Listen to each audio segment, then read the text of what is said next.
2017 সালে 25 আগস্ট মিয়ানমারে বিদ্রোহী গোষ্ঠী আরকান আর্মির নির্যাতনের শিকার হয়ে 12 লাখের অধিক রোহিঙ্গা বাংলাদেশে অনুপ্রবেশ করেছিল।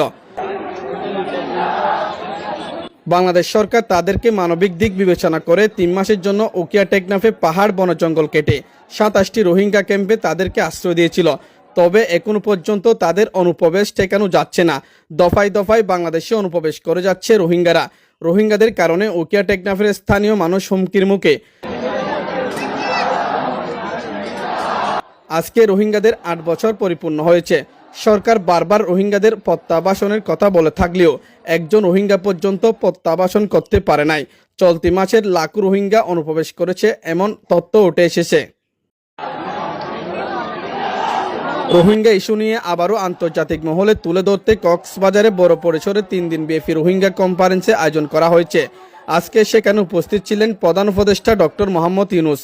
সেখানে উঠে আসে রোহিঙ্গাদের অতি দ্রুত প্রত্যাবাসনের কথা।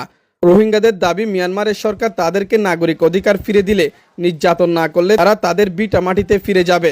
তবে তাদেরকে নাগরিক অধিকার না দিলে তারা কখনো মিয়ানমারে ফিরে যাবে না, এমন হুঁশিয়ারি দেন রোহিঙ্গা জনগোষ্ঠী। একই সাথে আজকে লাখো রোহিঙ্গাদের উপস্থিতিতে গণহত্যা দিবস পালন করেছে রোহিঙ্গা জনগোষ্ঠী। এখানে রোহিঙ্গাদের অত্যাচার, দুঃখ, দুর্দশার কথা তুলে ধরেন।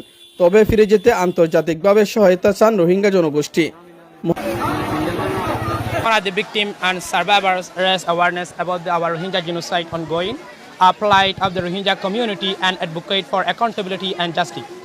It highlights the urgent need for the international pressure on Myanmar criminal government and AA terrorist Arkan army. Mohammad Tufail, শৈবাল নিউজ, টেকনাফ।